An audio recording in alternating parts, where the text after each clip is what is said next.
everyone, and welcome to my first Westworld video. And when I say everyone, I of course mean my neighbors, since this is the first video I ever made. Ever. You'll see. Because there is no better time to start with this than one day before the season finale. So prepare yourself for a very unique experience and let's get right into it. Season 3, Episode 7, Caleb's Promotion. The episode starts at a rather luxurious restaurant in Jakarta. There is a mention of unrest in the streets, but this place seems full and quite peaceful. It stands to reason that the wealthy would be happy with their futures. If they hadn't been going to make it, Rehoboam wouldn't have invested in them, right? Similarly, on the train 2 episodes ago, most people's predictions were quite awful. It makes sense that the people using public transport wouldn't be that well off with their fates. Musashi sends a mysterious package to a friend. The term "our friend" is, this season, used I think exclusively for Bernard, but at this point it could be really anyone. He asks for a location, so maybe they were tracking Serac. Anyway, there is nothing telling about the briefcase yet, except the fact that Musashi does not want it to be traced back to him. Charlotte contacts Musashi and reveals to him that she is alive and diverging from Dolores' plan. It never felt right to me that Charlotte was so freaked out about Dolores sacrificing her copies. Don't get me wrong, I very much like them growing apart, eventually even opposing each other. It's just her attitude towards the sacrifice that is weird to me. Dolores must have considered it even before she copied herself. If I were her, I would have asked myself, am I willing to die for the cause, knowing another Dolores will carry out the plan? So why keep it from them? Connells was apparently willing to sacrifice himself, so for Charlotte, knowing about this possibility all along would, in my opinion, serve to actually emphasize the change in her when she decided to put her new family first. It just doesn't make sense to me for her to be surprised by Dolores' willingness to let them die. On the phone, Charlotte says to Musashi, "I would have paid a visit to you myself, but I'm busy." This makes me think she did pay a visit to someone first.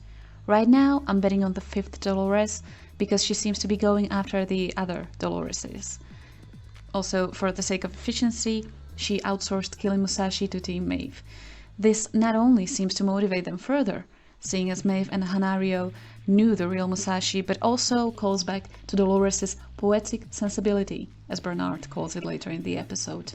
We see Clementine, who is wearing a blue dress, much like in her Mariposa days, and beats Sato's security detail in a manner that is eerily similar to her performance in Season 1, Episode 7. Hanario appears, cutting Musashi's head off, and thus concluding this cold opening. After the title sequence, we get introduced to some of Caleb's jumbled memories, suggesting that this episode we will be untangling them with him. The memory wipe sessions we are seeing are a clear callback to the host reprogramming sessions from Season 1. In the present, if this is indeed now, Caleb is in Mexico once again riding horses with Dolores. He mentions Westworld, revealing to us that they had the talk on the plane and asks her about her intentions. I feel like this whole season we have been focusing almost exclusively on Dolores' manipulative side. In my opinion, she means most of what she says to Caleb here. She recognizes the similarities between humans and her kind and genuinely pities the human race. I mean, the pity is at least partially genuine. Pointing out similarities between her and other situations is the way she uses most often to manipulate people around her. Salman and Maeve even call her out for that later. However, when she lies, it's mostly by omission. What she neglects to mention here is that, to her, humans are still just 10,000 lines of code incapable of change. That is why she believes in Rehoboam's predictions that humankind will collapse in on itself if the outliers were left to do their thing. Showrunner and producer Lisa Joy mentioned that Dolores and Maeve were, just like the outliers, good people pitted against each other to ensure a corrupt system's survival. So this may be a little meta, but isn't Dolores doing the same thing here? However it may be, we need to ask ourselves the real question here. Why are they riding horses? Like, couldn't they have gotten cars, bikes, four-wheelers, anything? Well, I may have one explanation and we will get to it later in the video. Next, William discovers that Stubbs is a host and also that he himself is dead. I never knew that the Stubbs-Bernard dynamic duo was missing anything until I saw them with William, and now I want him to be a regular occurrence on their buddy cop sitcom that exists in my head because, yeah. Anyhow, war. We see more of Caleb's flashbacks from war. Since the first episode, I keep asking myself, what war? Seriously, Rehoboam is said to have created a technocratic utopia, so why is there war in the world? At first I thought that all of it was false memories. After all, they were hunting insurgents in Russia, the same as outliers in the US.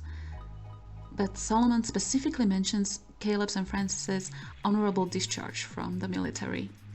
This leads me to think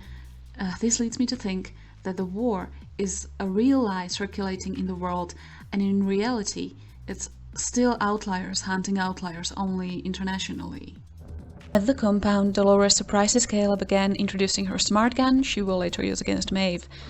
Wandering deeper into the maze, Caleb and Dolores finally meet none other than HAL 9000. Dolores compares its insanity to Xiaomi's schizophrenia. She says it ran so many simulations it lost itself in them, like me at 11 seeing The Matrix for the first time and wondering if our world wasn't just a simulation. But seriously, just like schizophrenics may perceive both hallucinations and the real world equally, thus having problem discerning which is which, so did Solomon not know which of his predicted scenarios was indeed the physical reality it found itself in at the moment. Solomon refers to Caleb as subject U454.1. This immediately made me ask, so is there subject U454.2, U454.3, and so on? As to Dolores, Solomon shatters her illusions of her being like him, calling her a Delos product, which her eye roll suggests is annoying but perfectly accurate. She tries to take back control over the conversation, pointing out the similarities between their situations, but Solomon nonchalantly maintains that she is full of it. I will take a second here to point out that this is probably Dolores' biggest source of shame. David, Saul, Solomon, Rehoboam were created to be godlike supercomputers, while she was created to be a Disney ride. Solomon tells Dolores to get to the point. Dolores asks the wizard for a revolution, and Caleb gets his real memories triggered. During the AR sessions, we see Caleb with two different haircuts, supporting the argument that he was reconditioned two different times. Getting back to my favorite trio, I was curious as to why is William declared dead. In Caleb's logs, we saw the subjects he hunted were either marked as deceased or put in cold storage. Is this a sign of this timeline being a simulation? Is he a host now? Perhaps he is the last pearl and this Dolores has complete amnesia. For now, I will go with Rehoboam logged the outcome it predicted, but William, being the outlier he is, changed his fate.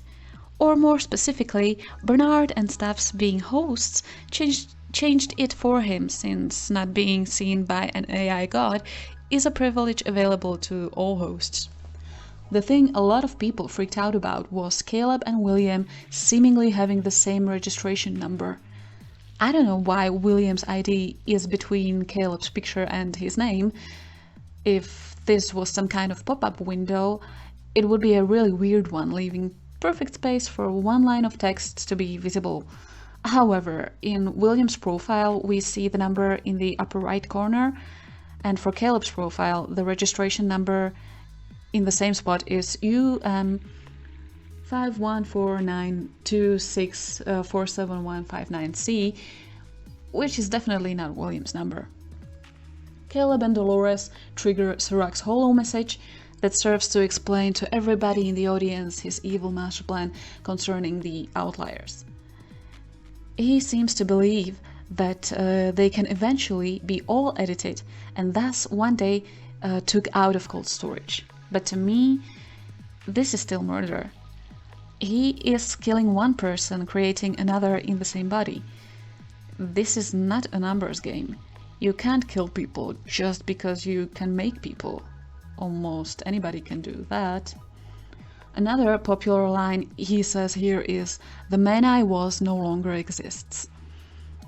This is where people like to theorize that he is maybe dead, he's a Rehoboam simulation, a hologram, he had been edited himself or whatnot. I think that at this point we simply don't know. I think he still counts on Jean-Mi waking up at some point in the future, so this may as well be just him referring to have had years of experiences that changed him since Jean-Mi has last seen him, which is a theme quite central to this season. But let's be honest, he's a hologram. Moving on. Caleb discovers the human cold storage and Dolores uses this as an opportunity to strengthen their bond by, again, likening her situation to his. "They build a place like this for my kind," she says. Which, to be fair, is true. I find it that Dolores hardly ever lies. It is when she chooses to divulge which information that serves to manipulate people around her. Or she is just building a genuine friendship here. Anyway, Solomon's language here is surprisingly ambiguous. Up until this point, he was straightforward, literal, and exact. Here he mentions the world caving in on itself. A language quite poetic for a computer. To me, this seems like the writers intentionally left some room for interpretation to be able to make a big reveal later, or to portray even Solomon and Rehoboam as unreliable narrators. If we go 2 episodes back, we see these predictions as shown to Jean-Mi and Engerod, and now I see why everybody calls him Serac, even though they are both Seracs. Again, the language here is infuriatingly poetic. The world came unglued. I can't help but think this may not necessarily mean the end of the human race, just Serac's preferred scenario falling apart. It's important to note here that the outliers aren't seen as inherently bad people. The problem they present for Solomon is that they are unpredictable. It's like Maeve's simulation cage. Fill the world with predictable drones, the system runs smoothly. Add some complex variables, and 200 years into the future, the possibilities diverge so much it's completely unpredictable. Like, for instance, saying that at that point, anything can happen. We also find more about Caleb's real past and why in some of his war flashbacks he looked more like a criminal than a soldier. We get a confirmation that the Rico app is, of course, a part of Rehoboam's strategy and that Francis did not die in combat. This information is the key to deciphering the chronological order of the real events, placing the kidnapping gig firmly in the United States. In the flashback, Caleb and Francis discuss Francis's son establishing a bond between them, making us, the audience, care about him and make him the one with more to lose for future purposes. Whitman brings our attention to the limbic types once again. When describing genre, Giggles says it's like 10 drips in one. Genre is seemingly the first opportunity we got to explore these effects firsthand. I imagine a regular dose of these limbics would not get you high. It would give your experiences more of a particular flavor, like soundtrack and color grading, so to speak. It wouldn't change what you see, just how you perceive it, which honestly sounds very interesting in terms like depression treatment and such. Maeve enters the picture and promises Dolores a chance to apologize to her copies in person. Now, this can be metaphorical, like saying you'll see them in hell, as well as literal, seeing as she does have Musashi's head at least and expresses interest in collecting Dolores's as well. Their fight ends when Dolores triggers that huge EMP, All machinery is dead, so thank God Caleb has a couple of horses to ride away on. I would also like to point out that the reason Maeve is surprised by Dolores having allies is that copies of oneself do not quite qualify as such. Maeve also knows Caleb is a human simply because she cannot sense him on the mesh network, Wi-Fi, or whatever she uses to hack into stuff. Let's rewind a little to Caleb and Francis' story. Veronica Mars's dad offers that everybody has a price. Francis indeed tries to kill Caleb. Caleb, however, views his own offer to kill Francis as a confirmation of Whitman telling the truth. He kills Francis after Francis confirms his murderous intentions. Killing Whitman after he offered him money serves to further confirm that Caleb's motivation was betrayal and self-defense, not money. That is what I believe bought him his second trip to Sonora. Solomon also, at this point, maintaining that every human relationship can be adjusted with the right amount of money, shows his lack of understanding of human motivation. While it may be true in most cases, it's not true for the Calebs of the world. Or at least I'd like to think that. Leaving the Inner Journeys Recovery Center, William proclaims his plan to kill robots. Later, he turns on his new best friend saying, "You should have killed me when you had a chance." Quick cut to Caleb looking royally pissed suggests that that is indeed what he is thinking. And with Caleb firmly set on his new path, the episode ends. Thank you so much for bearing with me. I know it's been more than rough around the edges. I learned a lot doing this and hopefully will do way better in the future. Have a great day and see you next time.